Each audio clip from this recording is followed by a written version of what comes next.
Hey everybody, this is Calvin Waite. I trade crypto for a living. I'm not a registered or licensed financial advisor, planner, or broker, so nothing on this channel should be taken as a recommendation to buy or sell. I also trade all of these things, so I probably have a vested interest in there. But there's plenty of entertainment value and lots of education, so this will be awesome. For those of you who didn't know, my subscription channel is live. So look at the link in the description over at cryptoinfluencers.com and you can see how I make all of my trades and what I do and what I think about everything. This channel is for more hypothetical and looking at trends, and the other one is for actual trading, so you might be interested in that. Well, happy Wednesday. Wednesdays do not disappoint, do they? Have we ever had a calm live stream? I don't think so. This is how Wednesdays work. So, yeah, we got plenty to talk about, and there's some pretty interesting fundamental things that I kind of wanted to talk about too. So we've got a couple things to go. All right, yeah, if you haven't subscribed at cryptoinfluencers.com, make sure you do. The free channel's here. And then that's pretty much it.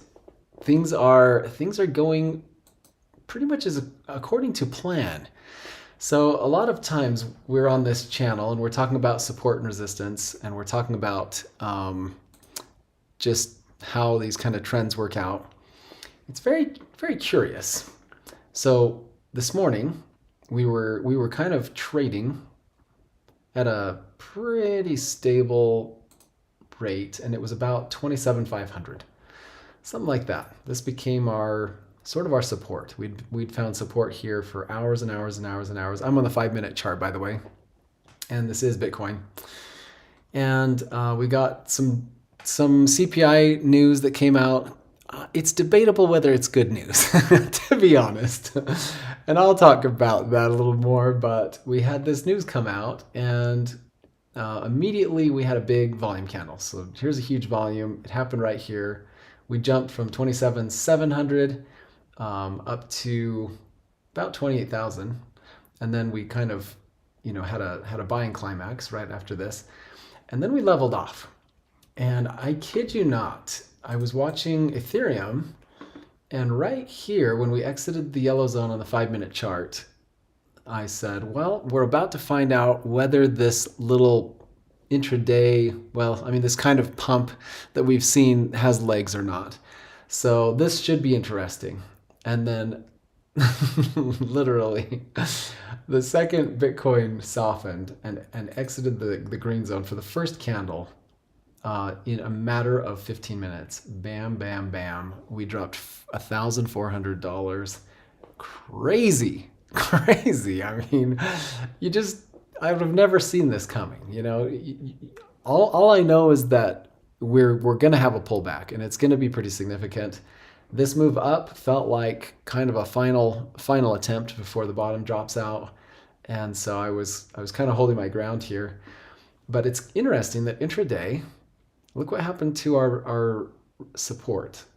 When our support blew up at 27,500 or so, we dropped very significantly. We were down in 26,000 land, like major drop. And then we found our first point of resistance at 27,500. It's amazing. It's amazing how these things just come back around. So very, very curious. I can tell I missed my normal start time, so I don't know if everyone's here. So this might be a shorter one since I don't see too many people in the comments or anything, but very curious. So I've been watching this on the daily.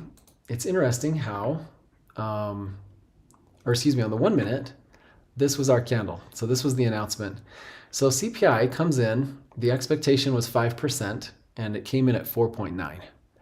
Does that sound a little manufactured? I mean, call me a skeptic, and I really am. I'm a skeptic about everything. I kind of feel like the stock market has been very, very volatile. I'm going to head back to the daily. So this is our wild day that we're in the middle of producing here. But on the S&P, you can see The past 2 weeks have been wild, up and down, all over the map. Things are getting crazy. Both when you see this kind of volatility, the bulls are ponying up because they think they're right. The bears are ponying up because they think they're right, and we get these wild oscillations. So we're having quite a lot of indecision in this market. And when an important indicator comes out, yeah, it just feels like it's 4.9 for now, and then in 3 weeks it'll be revised to 5 or 5.1 or something. The current landscape is they're trying to project that things are going well because the banks are dying. We have all these things going on, and it feels like we're getting a preliminary numbers that things are slightly better than we expect, but they still stink. I mean, that's my professional opinion on this. So I feel like it wasn't good news. I feel like if you want to beat expectations, you've got to beat it. And you've got to beat it enough that if you have a revision later on, which every single one of our revisions have been against what we thought. So like it was worse than expected. And so these numbers just feel a little bit like anticlimactic. And so initially the market opened high and then sold off all the way down for a really pretty low, 409. And then it's pulling back, and we'll see what the rest of the day does. It still has an hour now. But yeah, pretty volatile. And then Bitcoin is in an interesting spot. So now let's talk about the emotions of our current Bitcoin market. You'll notice this line, I moved it slightly. It was horizontal, and I decided on the Pro channel this morning as we were kind of evaluating this whole scenario that I would move it up just a little bit because this line fits better. Right now, it has the most intersections of wicks and bodies, and it just seems to be telling the story. And it's the slope of this line here that is causing me to be bearish. If this had sloped slightly down, I would be very bullish because we've consolidated and gone sideways and haven't really moved, and the bears have had a chance and they haven't performed. The problem with an upward sloping line is that the bulls are still in control, they haven't lost control, and they also haven't budged this for a month and a half. That's a problem. That makes me bearish. So it's just the slightest little incline in this support line that's telling that tale. And that's kind of where I'm at. So yesterday, this is yesterday's close. This is a pretty significant reversal candle. I mean, it's pretty tight. It's not a perfect doji, and there is a little bit of a top wick here. The smaller the better, but in this case, we had a longer tail on bottom than top, and we opened and closed pretty close. And the fact that it's slightly red even helps because that just shows that the bears are out of ammo. So when we woke up today and the price was, at 28,000 and 28,200 was most of the morning, I was kind of like, yeah, well, this is a reversal. I would expect some kind of a move to the upside after we've pulled down pretty hard for 3 days. And we're finally exhausted from that kind of emotion. And to have a day that moves up and gains a little bit of strength is not surprising, but there's a really strong chance that we're going to reject off of the 20 and the 50. And I said, even if we close up somewhere in here, maybe tomorrow, maybe we'll tag this and hit a wick up here to just tag these. But I think we'll see a continuation. But what we're not seeing yet is a breakdown. Our breakdown has not happened yet. The fear of a market correction has not entered this market yet. And today's no exception, even with the insanity that happened. And I honestly was looking for news. I didn't see anything. So maybe if you guys know, definitely drop it in the comments. But I didn't see a good reason for this 15-minute kind of flash crash. Weird, very weird. But what we did get from this, so this bullish reversal can play out over a long period of time, or it can happen intraday. And honestly, this kind of a wick is the effect that we would expect from this. Even if we don't close the candle and we don't have a few days of upside from this reversal, the reversal did its job. It's just that what I'm speculating is that this drop happened because smart money knows that we need a correction. And if the market was just going to be dumb enough to give us one more opportunity to find liquidity, they were going to take advantage of that. And so they absolutely did. They just snatched all the liquidity from here and just drove it down. And so we got our reversal. We did have a move up. It's just that the bears are too strong. They didn't let it last. This candle still has 5 hours, so where we close will be very interesting. But closing anywhere above this line still means that we haven't dropped off yet. The one significant thing that happened during this is that we did get an probably a month intraday low. So here's our lowest candle close for the past solid month or so. But our low today so far was 26,777, and our prior swing low during the month was 26,942.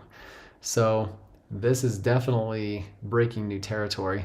We did not break below these lows though, and we did not intersect with these wicks. So we haven't done it. The downward move is not over, and it will take a close below this line to get there. So that's where I'm at. Michael Angelos, what's up, Calvin? Thanks for saying hi. That also helps me make sure that we are actually streaming. I can't tell you how many times. Well, I've a handful of times I've had a conversation with myself and realized that I hadn't pushed the right button. Thankfully, the technology is a little more friendly lately. It's pretty easy to know that it's working, but still, nice confirmation. Okay, so that is Bitcoin. I don't see any reason to change my opinion yet. This is not a support candle. This is, the effects of a bullish reversal and whales that are taking advantage of the liquidity that produced. So this is probably more bearish than anything, but yeah, I mean, this is a pretty long tail. We'll see what the next 5 hours gives Bitcoin. All right, so there are a couple of other things I want to talk about. Ethereum's just following Bitcoin. The only difference, Ethereum managed to reject off the 50 and the 20. So this is very bearish. The fact that we were able to kind of get into this yellow zone, and once you drop here, if you're lucky, you can get confirmation, and this is perfect confirmation. We want to see a rejection on the underside of the 50 and the 20, and then pull down and continue our move to the downside. I'm way more bullish on Ethereum, but I'm not going to be super interested in being 100% long Ethereum until Bitcoin gives us a bottom. And I don't know what the Bitcoin bottom is. That's the weird thing about my trading, is that I can tell where to buy and where to sell. I just don't know how much money's on the table. I don't know if this will be a short-lived little, okay, we hit the 200 weekly and we're going to move on. I don't know if that's how intense it'll be. And then there's always the doomers out there that are like, oh yeah, we're going to 12,000. I don't see that happening in one move unless, a bomb goes off in New York City or something. But I don't see that scenario playing out unless a really unusual event occurs. But what I do know is that the market is dropping. How long it'll last and how intense it'll be, I'm not quite sure. But we are dropping, and and it hasn't even started yet. So if this move down here has been uncomfortable, just wait. We're still going to be dropping. Ras Palmer, we are watching. Appreciate the analysis. Awesome. Glad to know you're here. And Mohammed, hey Calvin, just wrecked my 2K USD. Oh man, no. Man, you need to join the pro channel. We talk about risk and risk management. It might surprise everybody. and maybe not, but I max leverage on every trade I make. So my Bitcoin shorts and my Bitcoin longs, they're all 200x. But I have really small positions. Small enough that I know exactly what my exposures are and where things break down. And I'm always doing sensitivity analysis. If I'm wrong, how bad does it get? And I will put hedges to limit things when they're going the wrong way. So all of this stuff is kind of, we talk about it on the Pro channel. Love. Hey, Calvin, thanks for the info. Absolutely. Yeah, I mean, it helps. It's really easy to get blindsided when you're trading Bitcoin and you know what it is and you love it and it's like, as important as it is, it's really hard to see the downside. And honestly, I was blinded for a long time. I had a hard time because honestly, let me just go to the monthly chart. I lived through every one of these moves. I started Bitcoin in 2012 when the price was $12. So I was right on this shelf. This was before the first halving.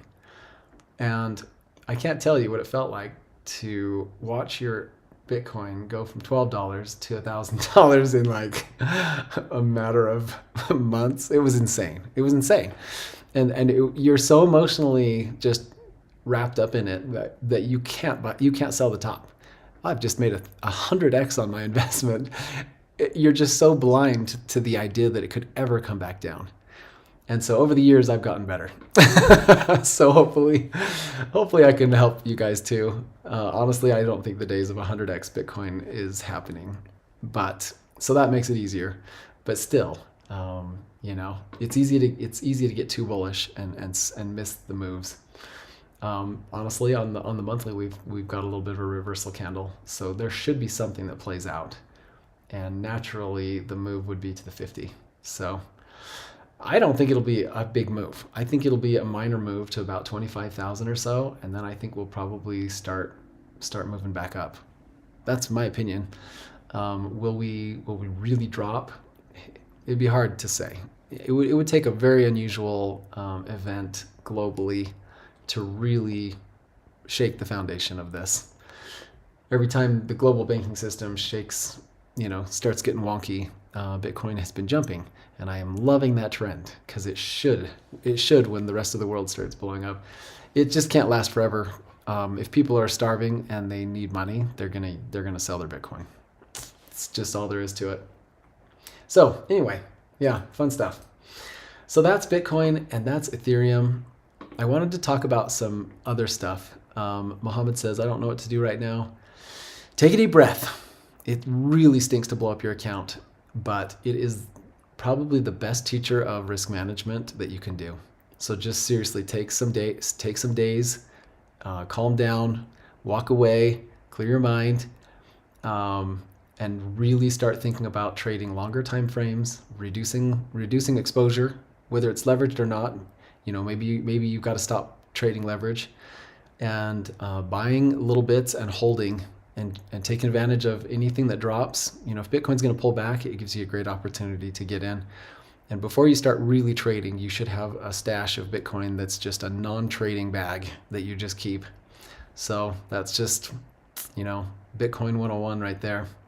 Ask Davis, keep up the amazing work, Calvin. Miss you. Cool. Thank you for the comment. All right, let's go look at some other things. The funny thing that's been happening lately is, I think you've all seen the Bitcoin Orioles. I'm going to show you the mempool on, this is the Bitcoin mempool. I'm going to just make it big so you can see it. What this represents, the higher we get up on here, is the number of transactions. So if we're all the way at the top, that means there are tons and tons of so it's the weight in volume of megabytes. So this is how many megabytes need to process before all of the transactions actually make it to the blockchain. So if I zoom out, I'll go back to the last 30 days. You can see on April 24th, you could send a Bitcoin on the Bitcoin blockchain network for only 1 Satoshi per byte, and your transaction would actually make it to the blockchain. If This is 2 Satoshis, this is 3, 4, and it goes all the way up. You get into the green section and you're at 10. So back here, when we had this spike, people were paying 120 Satoshis per byte, 120 times what it was costing here. And as miners mine, they mine out and use up the most expensive transactions first because they want to make as much money as possible. So these transactions made it into the blockchain, and these ones are waiting. Well, if a transaction waits in the mempool for 4 days, it will drop off, and you'll have to resubmit the transaction, so it will fail. So we've had failing transactions for a long time, and it's even so starting here, May 4th, there have been transactions at 14, even 40 Satoshis per byte that have not been mined, and they've dropped off. So what is happening is there's so much traffic on the Bitcoin blockchain that we're not able to, everybody's not able to get their transaction mined because of that limitation of 1 megabyte per block. So the people are having to pony up if they really want to move it and they want to get it on, especially if you want it in on the next 10 minutes. We were back here at 300 and 400, 500 Satoshis per block, per byte, I mean. And so your transaction, where it was 5-10 cents, it's now $30 or $40 or $50. And it's just getting more and more expensive. Like, it's not insane, but it's high. Things have kind of chilled out, so the miners have pulled off some of these, and now potentially for about 70 to 80 Satoshis per byte, you can get your transaction mined. But like, it's got a long ways to go before we're mining everything that's sitting in the mempool, and it's because of these Orioles. And so what's interesting about that is that we have seen the alternatives to Bitcoin pumping. The forks of Bitcoin that fought the battle of, hey, this is unsustainable, we need to increase the block size, and we need to, make this more transactional. Bitcoin can't be a transactional currency if the blockchain is clogged up like this. And so this has kind of been a funny thing that we've noticed. Now look at BSV. This is Bitcoin Satoshi's vision. So this is a fork of a fork. Bitcoin Cash forked off, and then BSV forked off of that. And a few days ago we had a 28% day, and then we had these really high spikes. And so that has been interesting. So that's been very interesting to watch. BCH kind of jumped a little bit, but it didn't really move too far. But that's kind of what's going on. Things are kind of going back to normal now that, we're mining through a bunch of these really high ones, and nobody's adding new transactions. So this would go higher and higher if new transactions were showing up. But I think everyone's kind of chilling, and that's why, let's see. I think there was a notice that if you wanted to withdraw Bitcoin, you'd have to pay twice the fee. And Binance did a temporary pause on their withdrawals because the fees were so high. It was probably higher than it cost them to send it. Or, if people were paying a huge amount and it wasn't getting mined, then they didn't want to have bad customer service to say that their Bitcoin was processed and then it wasn't, because it got reverted back and it never was sent. So that's kind of some interesting things that are happening on Bitcoin. On Ethereum, this is unbelievable. Look at our net staking balance right now. We now have 275,000 more Ethereum being staked than we've had withdrawn since the Shanghai fork. So that means that we've had 2.5 million Ethereum withdrawn out of staking and put into people's, possession. They could either sell it or they could, some of these probably restaked it, and that's where a lot of deposits may have come from. But a few days ago, remember how this was negative, and I said Ethereum's going to make history tomorrow? This has been positive ever since, and it's growing. So this is super bullish. Let me tell you, I am so excited for Ethereum to find whatever foundation it has to find, because we are due for a pullback. It's going to happen. Ethereum's still following Bitcoin. If Bitcoin drops, Ethereum's not going to just jump 10%. It's just not going to happen. And so whatever Bitcoin drops off and does, it's going to set us up for the most beautiful entry point on Ethereum, because Ethereum is just getting started. The fundamentals are so, so good. We have more being tied up. So these people that are trying to stake, they have incentive to buy Ethereum and lock it up.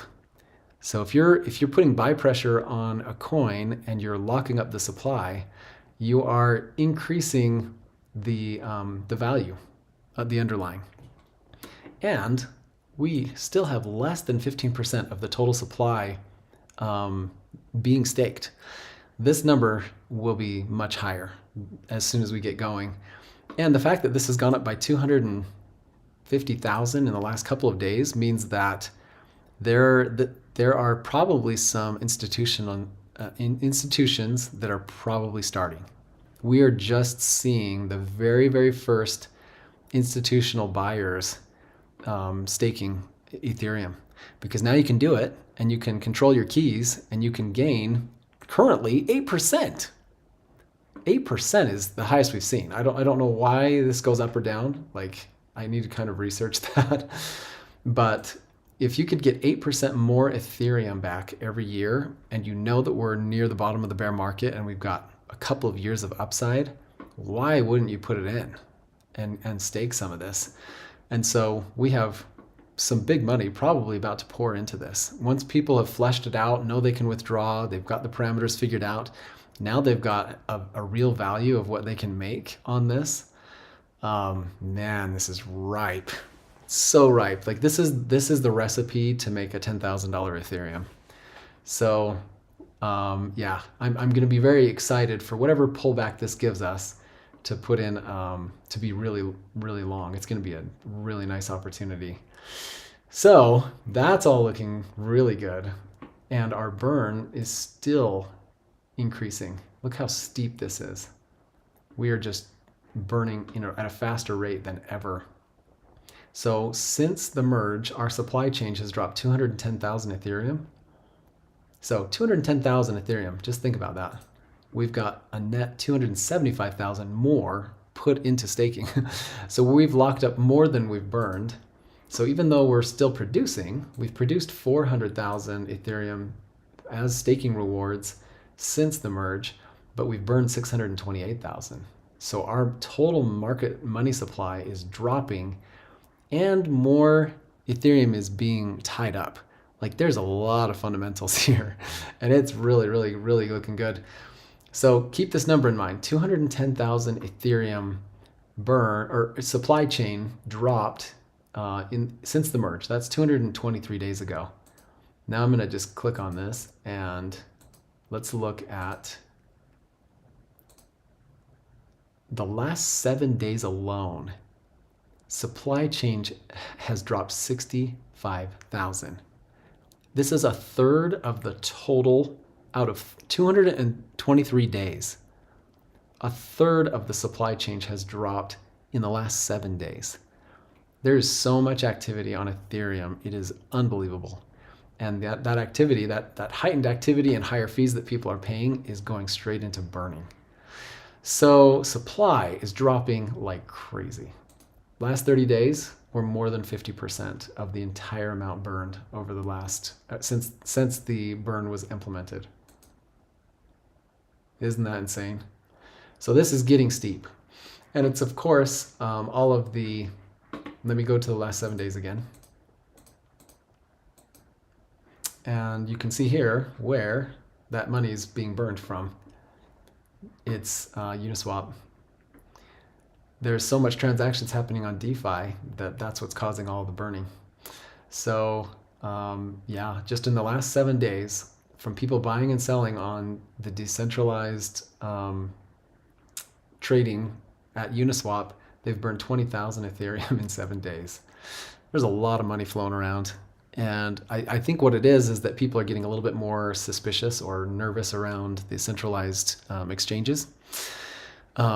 Whenever Binance turns off Bitcoin withdrawals, even if it's a legitimate reason, it just reminds you how little control you have when you've got money on an exchange.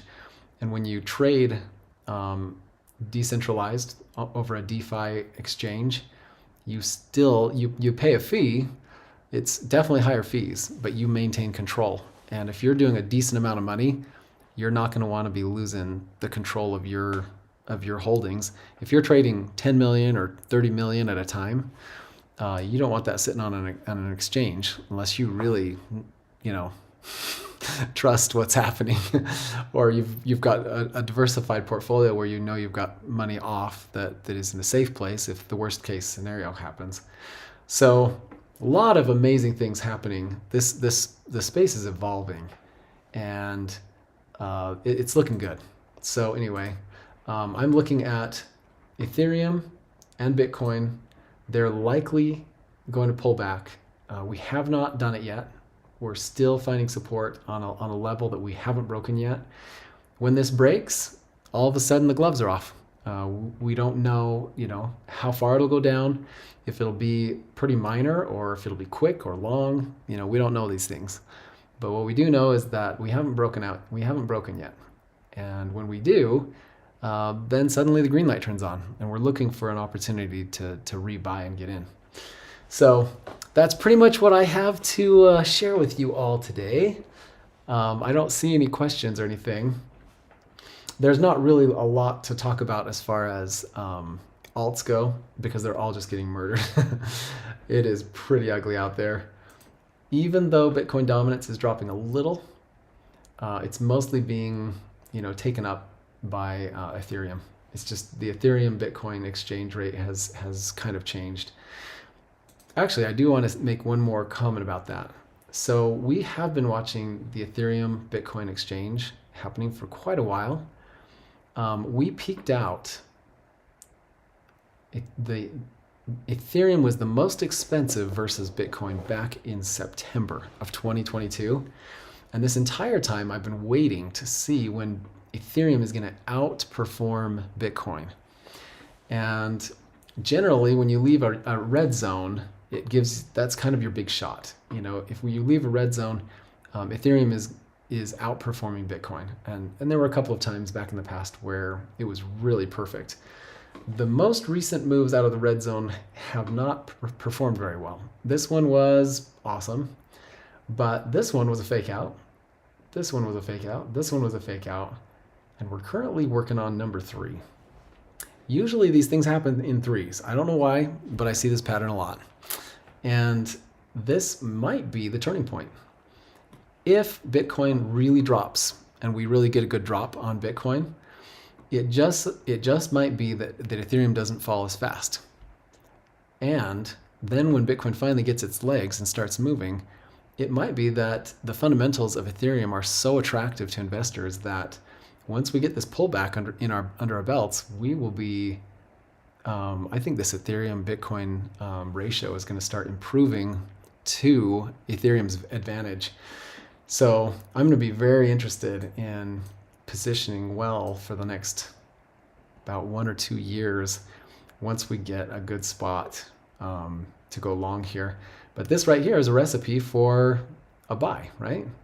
Exiting the red zone is usually the best odds. As long as it's sustained, you've hit the jackpot. This is where you want to be in.